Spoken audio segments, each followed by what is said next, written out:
Hi everyone, it's Carolyn from True Crime Chat with Mommy Ramblings, and we have a tragedy out of Washington.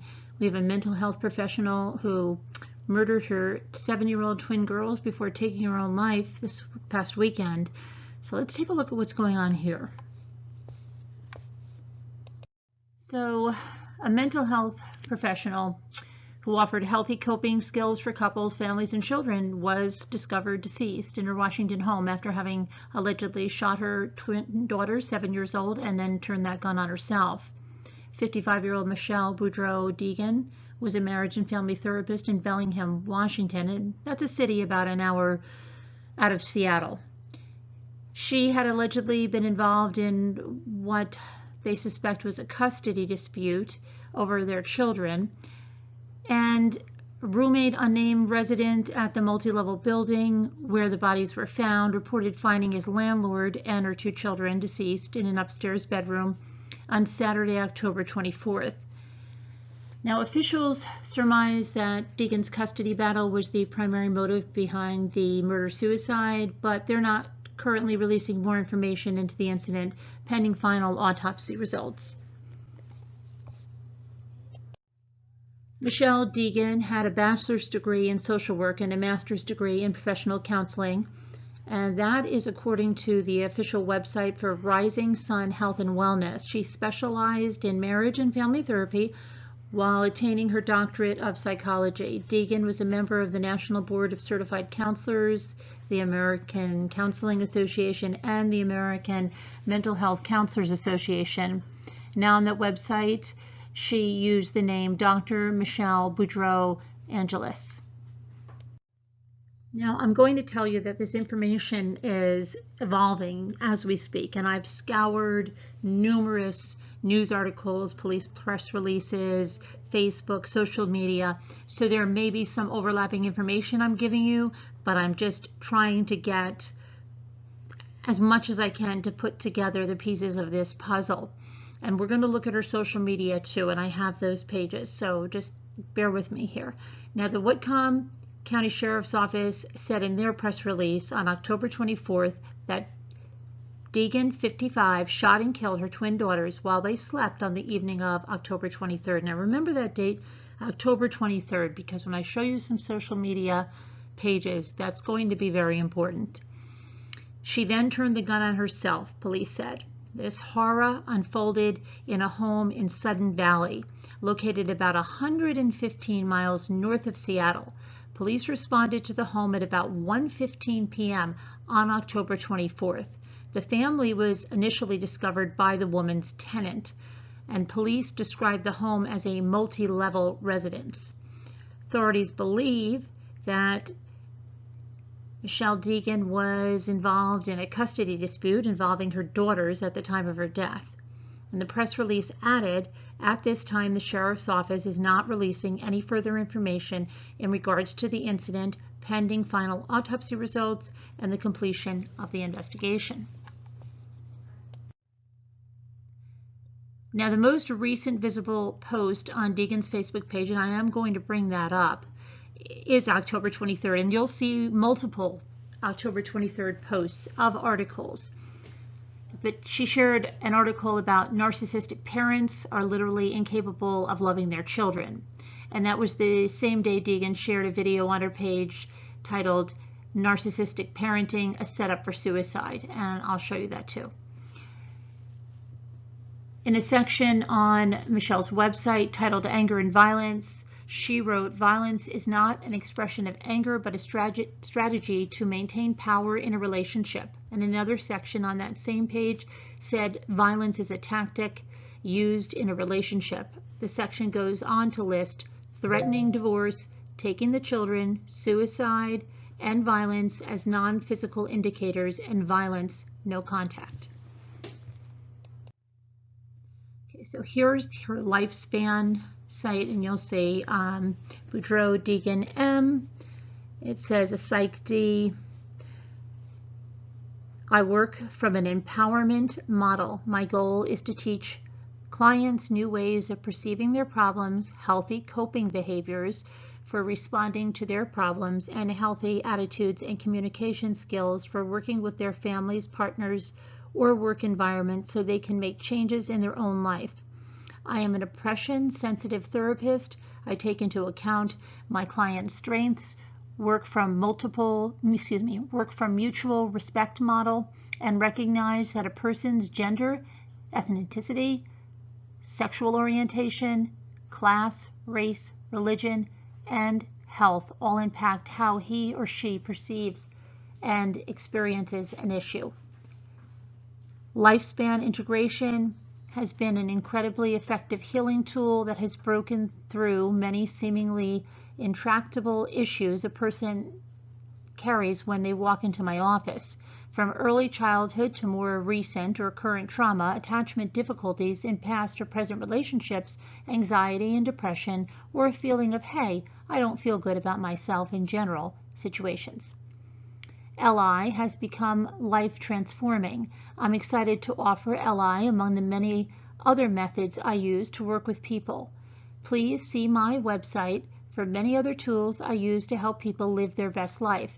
I specialize not only in individual work, but in helping couples heal.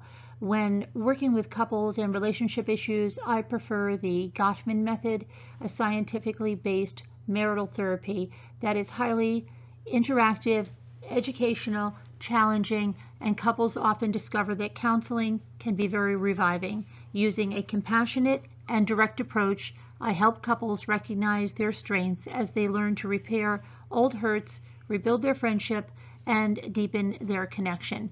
Now, we look at all of this and we look at, obviously, a marriage that deteriorated, a contentious custody battle, obviously, from what we can see, and then her finding that a solution to that was murdering her children and taking her own life. All I can think of is physician heal thyself. You know, a lot of people, and I know there's many psychologists, psychiatrists that can't stand this, but a lot of them get into their line of work because they're trying to figure out what is wrong with them. And this is just, to me, a blaring example of that. So just a very tragic thing, and that she couldn't see the signs in order to spare her little girls, you know, let alone her life, but her little girls. It's very, very sad. Okay, so she had two Facebook pages, a personal one and then one for her business. So this is her personal one, Michele Angelis, Dr. Michele Boudreau Angelis. And this is all public. I want to make sure that you know nobody's delving into anything that has not been made public. Okay, again, on her public personal page, look at that date, October 23rd at 9:49 p.m. Remember that police believe the little girls were murdered October 23rd while they slept. 9:49 p.m., right? Right there. So that's going to be very near that time. And it says narcissistic parents are literally incapable of loving their children. And what else do we have here? Her intro, psychologist, marriage and family therapist at Rising Sun Psychotherapy. Dr. Michele Boudreau, Psych D. And then she has a website, drmicheleboudreau.com.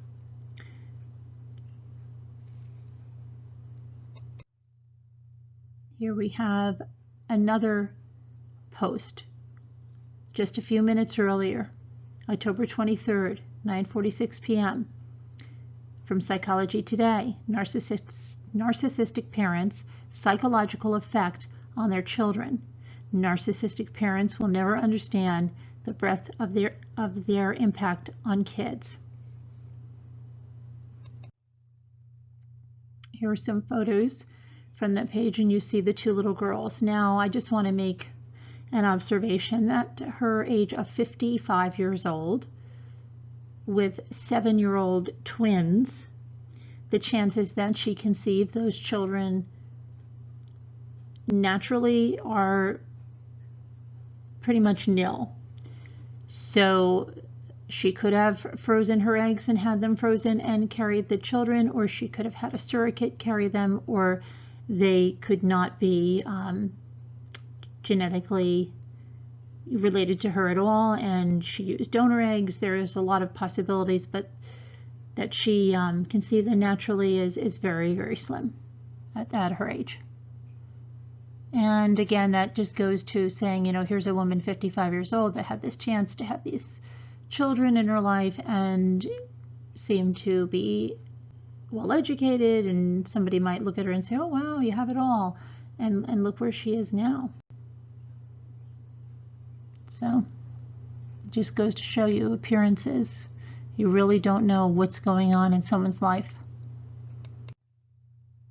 Okay, here is her professional page, Rising Sun Psychotherapy, Dr. Michele Boudreau, Psych D.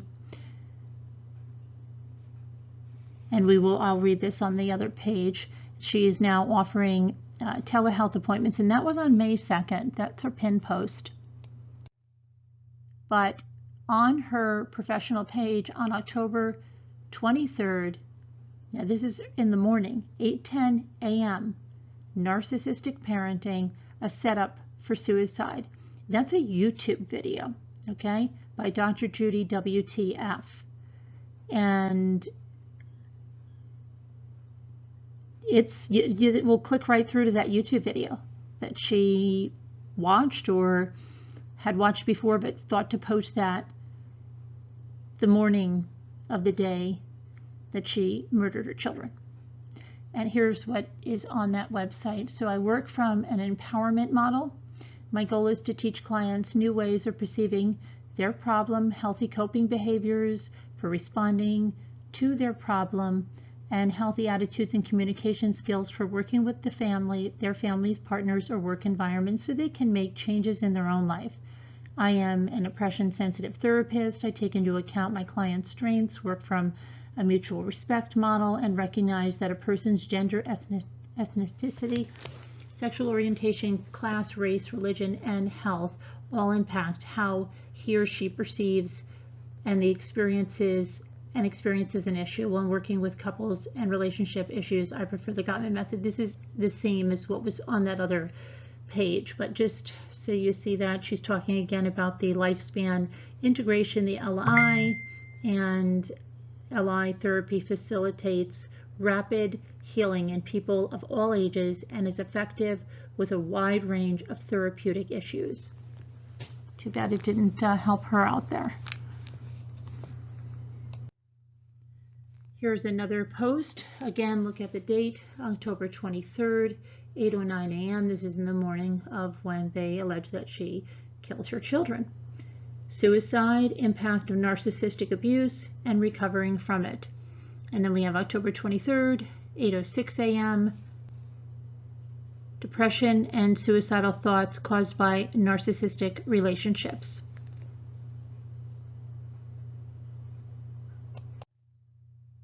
And then another, October 23rd, 8:01 a.m. Narcissistic mind games of ASPD, psychopath violence, victim syndrome, murder, death, suicide by covert narcissistic abuse.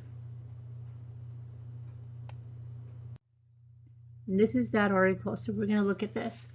Pernicious abuse. It goes unrecognized, but it exists. It exists on an extremely covert level. It happens behind the scenes without anyone even being aware of what the problem is, the real problem. No evidence of it is left behind, and no one has ever been convicted of it yet in reality. What I will term pernicious abuse is something which can and does have a devastating effect, not just on the victim, but also within society. Pernicious abuse can lead a person into carrying out acts such as covert psychological murder, or perhaps even covert psychological manslaughter, something which is very real, insidious in nature, but unfortunately unrecognized and virtually unquestioned. Psychological murder can take many forms, but the type I'm really referring to is of a covertly narcissistic and or sociopathic nature. It may be too difficult for some people to be able to comprehend, but it does happen, and I've seen it happen. Narcissistic sociopathic, narcopathic abuse takes place when a narcissist or a sociopath or a narcopath attempts to convince someone who has discovered their unbelievably shallow secrets gradually over time that they are crazy and proceeds to manipulate them into keeping quiet or to ultimately face their wrath. They use techniques such as crazy-making character assassination and gaslighting in order to get their victims to question their own sanity. They generally do so by ostracizing the victim while continuing to act out their part, expertly hiding their truly outrageous behavior whilst successfully having everyone around them fooled. Everything is done to appease those around them while their manipulative and controlling tactics take place behind the scenes, outside of people's awareness. The victim is forced to question their own sanity because they don't realize that they are the victim, because everything done to manipulate them is done outside of their conscious awareness. The longer time goes on, the longer the victim tries to do something about it, the more severe the abuse becomes. The narcissist sociopath has already built an army of unwitting abusers who all help to drive the victim crazy. The long-term consequences of these actions can be devastating, soul-crushing, and reality-shattering path to be led down. Of course, there are many other types of abuse that can have just as damaging and severe long-term consequences. However, psychological forms of abuse such as gaslighting, mental rape, slander, defamation, and distortion campaigns of a person's reputation are done so covertly and expertly that they are very rarely identified early enough. The abuser, when carrying out these covert tasks, is faceless and undercover. Now, narcopathic abuse, victims of this type of abuse are commonly left with no resources they can use to escape the situation. The abuser has stolen their finances, their identity, and has turned the victim's own family and friends against them due to their malicious web of lies and deceit that have been woven. The victim is trapped with no way out, or at least that is what they are made to believe. Although victims go through what can only be described as being dragged through hell backwards, narcissistic and sociopathic abuse via heightened communication is so difficult to pick up on the human radar. A perception that the victim is usually left scratching their head wondering, is it me? They have been made to believe that they are the problem. Such abusers are so shallow that they may cheat on their partner on significant occasions such as Valentine's Day or when they're away at a funeral, at times when the victim will least expect it. Not only that, they will do it with the person the victim suspects the least, time and time again. In many cases, the victim may turn to drugs or alcohol as a means of escape. The stress they are forced to endure can be so severe that if they don't find some kind of release in order to feel a sense of escape, they continue to build up with overwhelming tension, anxiety, emotional suffering, and may develop an overactive mind which can literally drive them crazy. Post-traumatic stress disorder, PTSD, can soon follow, and that's not to say that the drugs will either prevent it from happening or even slow the process down. They won't. They will only exacerbate the situation in the long run. Psychological murder. This is from the same article still. The abuser never quits abusing, and the victim's self-esteem gets worn down to the core until they are made to go through a process of devaluation, dehumanization, and disassociation. The victim has been made to feel that they are nothing in this world. They now have nothing.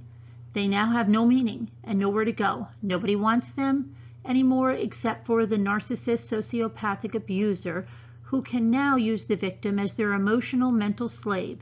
The narcopath is now their god. The process is so subliminal and it happens so gradually that it could take place over the course of 10 or 20 or even 30 years or more. The victim knows that even if they did escape the situation, the abuser would probably continue to ruin the rest of their life or future relationships anyway. And in many cases, after the partner has left, the abuser continues to drive them crazy, gradually destroying their reputation, their life, and their soul, only referred to as a soul murder. Eventually, the victim may be left feeling suicidal, but fear that others would see it as a selfish act. Additionally, they don't want others to be left picking up the pieces they left behind because they do feel real, true, genuine empathy. For this reason, many victims believe they have no choice but to continue suffering the abuse and may feel that the damage is already done. Some victims may ultimately decide to continue to pump as much alcohol or drugs into their systems as they can. This way they can use it not only as a form of escapism, but also to slowly kill themselves, so they can reach the point that they have to suffer the abuse no longer. Others may not turn to substance abuse, but may end up suffering fatal medical issues as a result of the abuse, which may potentially lead to death as a result of the pernicious abuse. Some may have given up on their hopes of escape and may have just accepted things the way that they are conditioned into codependence. But unless they are an inverted narcissist, then the stress will eventually take its toll. Stress is well known to cause a myriad of health problems, both mental and physical, many of which can be fatal.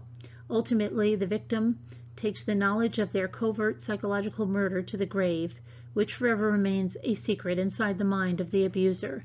And this is Mark Hubbs, the author of Know Your Enemy: Reflections of NPD. And this is the house in which that tragedy happened, is what we have on that. And as more comes out, I'm sure that more will come out about who her estranged husband, ex-husband was, and exactly what was going on in her life, what was going on in that legal battle. We'll see and hear more in the next few days, and I will keep you updated. A real tragedy. Hopefully, that she could have gotten the help she needed. She was providing help for others and assistance to others, while herself, she was extremely in need of mental help, right? So too bad, she couldn't have realized that. And some may say those articles she posted, she was crying out for help, but while she's posting them on her professional page, people must have thought that she was posting them for the benefit, for others to have that benefit, Very sad thing. Maybe we should be more aware of our mental health professionals not being so well themselves mentally, and look out for signs like that. But thank you so much for watching, and I will bring you updates. Have a good day, guys. Bye.